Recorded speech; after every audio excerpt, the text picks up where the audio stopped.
Magandang araw mga ka-farmers. Isang pinagpalang araw sa inyong lahat. Kaway-kaway! Ngayon ay ipapakita ko sa inyo ang farm ni Dryner's Darag Native Chicken. Napakaganda ng kanyang farm. Pwede natin itong gayahin bilang panimula. Sa mga gustong magtayo ng for good business, investment, gusto nang mag-retire, bumalik to sa probinsya para magkaroon ng farming business. Isa itong napakagandang panimula.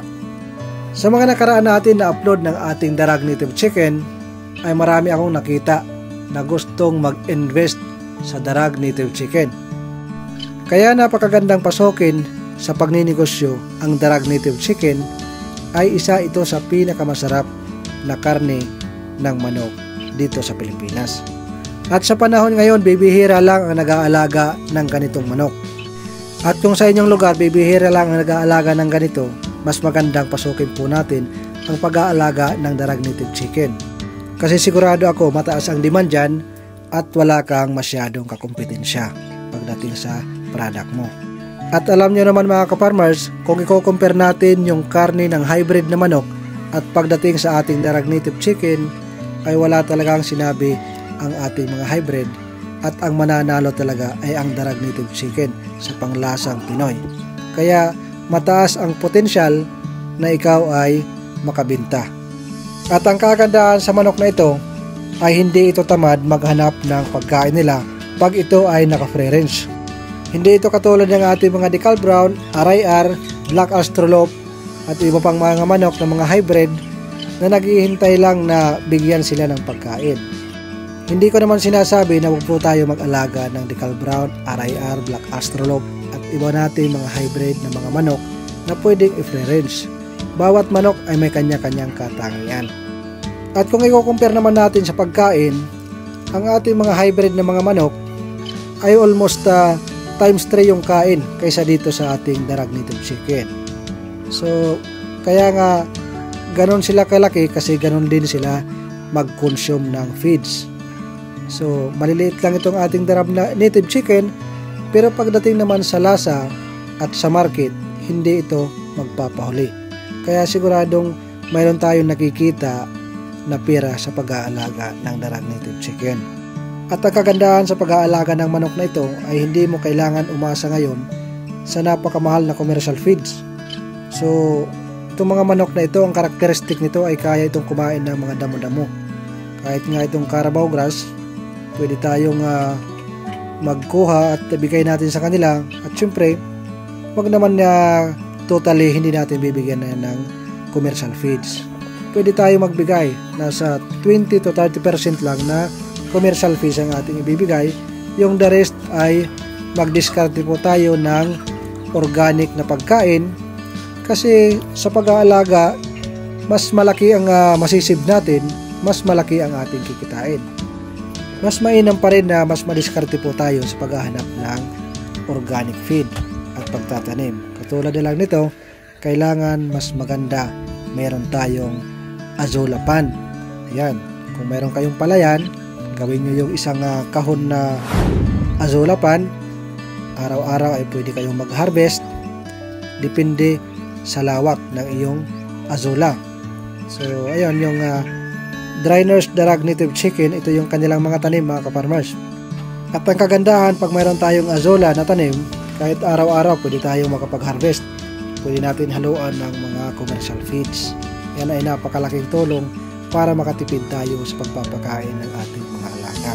So, diskarte lang mga ka-farmers para siguradong kumita tayo. Huwag po tayong aasa sa commercial feeds. Siguradong yayaman dyan ang agribit kung aasa lang tayo sa commercial feeds. So ito yung kanilang farm. Napakaganda ng kanilang landscape. Ang kanilang building, pagdating dito sa labas ay mayroong extension na net. Yung ginamit nilang mga poste ay mga kawayan. So hindi masyadong ginastusan yung pag-extension nila ng net. Yung bidil lang dito ay yung net. Saka yung mga kawayan na poste ay pwede naman natin makuha sa ating mga bakuran. Ang may kamahalan lang dito yung pagtayo ng building. At para sa akin hindi mahal yan mga ka-farmers kasi for long term na yan magagamit. Papakita natin sa inyo, ikutin natin ang kanilang mga kulungan para makita nyo at sa mga gustong pumasok sa ganitong negosyo, pwede nyo gayahin ang kanilang style ng kanilang kulungan. Ayan. Sa ibaba, gamit nila yung kawayan. Siyempre, hindi nga naman binibili yung kawayan. Kung mayroon kayong marami sa inyong bakuran, sa inyong mga bukirin, ay kailangan magtiyaga lang. Nakakapagod pero ayun, sabi nga, kahit magmukha tayong gusgusin sa simula, at least at the end, napatunayan natin yung ating gustong gawin na negosyo. Kasi ang totoo yan mga ka-farmers, pag nagsisimula tayo, wala pang bumibilib sa atin. At ito pa mga ka-farmers, yung pinakamasakit, kung sino pang kamag-anak natin, yung pa yung magdi-discriminate sa atin. Sabihan tayo, wala kang kikitain dyan. So, kailangan natin talaga ipakita kahit nga magmukha tayong gusgusin, at the end, maging successful po tayo, dyan na sila bibilib. Ganyan yung mga tao na kulang sa experience. Kasi tayo may mga experience, once na makita natin ang isang bagay, example na lang, itong pag-aalaga ng darag native chicken, iisipin natin, papaano natin papatakbuhin ang negosyo, papaano tayo kikita. At syempre, pag-aaralan natin, papaano tayo magmamarket para makabawi tayo sa ating nilabas na pera. At kung meron kayo napapansin, lahat ng gamit dito ay mga DIY. Kahit yung kainan ng manok, yan yung tinutukaan nila, kawayan, ayan, DIY lang yan. Kahit yung dinadapuan ng manok, yung nasa likuran, kawayan. At sa mga interesadong bumili ng darag native chicken at nagtatanong kayo kung magkano, ang day-old chicken 1 to 2 days ay nasa 85 per head. Ang day-old chicken 6 to 7 days ay nasa 100 per head. Ang 1 month old 200 per head. 2 months old 300 per head. 3 months old 400 per head. Ang 4 month old 500 per head ang kanilang hens. 550 per head ang kanilang rooster. At pagdating naman sa 5 to 6 month, ito yung RTL na, ito yung nangingitlog na mga native na manok. 650 per head ang kanilang hens at ang mga rooster ay 750 per head. At ang kagandahan mga ka-farmers, saan ka man sa Pilipinas ay pwede kayong makipag-usap para maipadala sa inyo ang inyong orders. Ang kanilang Facebook page, maaari kayong mag-follow sa kanila or mag-message Drainers Darag Native Chicken. Ang kanilang location ay Buyuan, San Joaquin, Iloilo, San Joaquin, Philippines. At maaari naman kayong tumawag sa 0916-286-5950. At maaari din kayong mag-subscribe sa kanilang YouTube channel, Drainers Darag Farm TV. Yun po yung kanilang YouTube channel mga ka-farmers. So ayan mga ka-farmers, binigay ko na sa inyo ang complete details. Sana ay makatulong sa inyo. So good luck sa mga gustong mag-invest. Tuloy-tuloy lang mga ka-farmers, sipag at syaga lang. So ang kagandahan lang talaga sa pag-aalaga ng manok na ito, ayan, kikita nyo naman, hindi talaga sila mahirap pakainin. Ayan, yung malunggay pinagtutulungan. Napakaraming mga organic na makukuha natin sa ating backyard at pwede nating itanim. Example na lang dito yung malunggay, yung moringa, madre de cacao, madre de agua mga ka-farmers, magkaiba po yan. So ayan, papakita natin din yung pag-harvest ng damo. Ayan, kayang kainin na yan ng ating mga darag. So yan, magandang pang-snack. So ang lakas nilang kumain ng mga greens. So kahit nasa 20 to 30% lang kanilang commercial feeds, panalo mga ka-farmers. Kahit kumakain sila ng mga organic na pagkain, wag naman natin wawalain yung commercial feeds para manatiling matataba yung ating mga manok.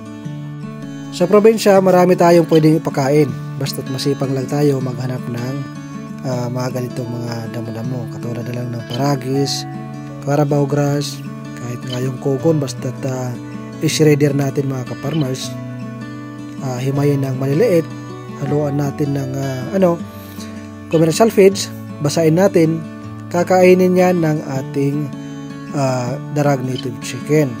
Yung mga overripe na mga pagkain, pwede natin yan lutuin. Yung mga gabi, yung mga saging, haluan natin ng commercial feeds, haluan natin ng darak, na siyang pwedeng maging alternative na pagkain ng ating darag native chicken.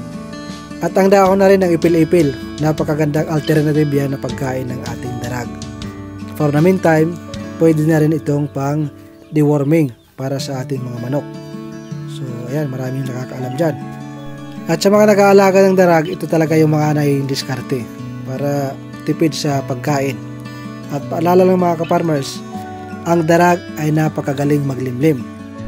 Kaya kaya niyang paramihin ang kanilang masisiw na hindi kayo gagamit ng incubator. Itong ganitong klaseng kulungan ay pwede ninyong gayahin. Pero kung wala naman kayong malaking budget para sa pagtayo ng kulungan, pwede tayong gumamit ng mga scrap na mga makukuha natin sa ating bukirin. Example, yung mga kahoy na buo, kawayan, at pwede rin tayong gumamit ng coco lumber. So sa mga magtatayo ng ganitong farm, mas maganda meron tayong incubator din kung talagang pangnegosyo ang pasok nyo. Kasi kahit magaling silang maglimlim mga ka-farmers, mas maganda kung mayroon tayong incubator. Huwag natin palimliman sa mga inahin ng ating mga darag para hindi mag-stop ang pangingitlog ng ating mga inahin. Para tuloy-tuloy lang ang pangingitlog, tuloy-tuloy yung ating pa-incubate, para tuloy-tuloy yung supply ng ating sisiw. Dito naman sa pag-aalaga ng darag native chicken, hindi tayo pwede magbenta ng table eggs kasi maliliit ang itlog ng ating darag. Hindi rin tayo nagbibenta ng fertile egg mga ka-farmers kasi mas maganda kung magbibenta ka agad tayo ng sisiw 1 month old, day old, 2 months old hanggang RTL kasi mas malaki ang pwede natin kitain dito. At maaari din tayong kumita sa pagtitinda sa merkado. Kumuha tayo ng mga contract galing sa mga restaurant, karinderya, mga turo-turo na pwedeng kumuha sa atin ng supply. So nasa sa atin pong diskarte kung paano tayo kikita. Maraming platform na pwede tayong kumita sa pagbibinta ng darag native chicken at marami rin ang naghahanap ng pwedeng alagaan. So makikita nyo sa Facebook, sa online, maraming naghahanap saan makakabili ng darag native chicken kasi ang ganitong manok ay bibihira na lang sa mga iba't ibang lugar dito sa Pilipinas. So ayan mga ka-farmers, medyo mahaba-haba na ang ating kwentuhan. Kung nagustuhan mo ang ating topic ngayon at ang ating mga video, huwag mong kalimutan mag-subscribe and hit the notification bell para updated ka sa susunod nating usapan. Kaway-kaway sa ating mga kapwa ka-farmers at sa mga gustong pumasok sa farming business, huwag mapanghinaan ang loob. Hindi ka mananalo kung hindi kayo susugal. At shoutout sa ating mga OFW na gustong magtayo ng for good business. Mabuhay po kayo. Tuloy-tuloy lang. So hanggang dito na lang. Sana ay mayroon kayong nakuhang aral. Magandang araw at magandang buhay. God bless sa inyong lahat.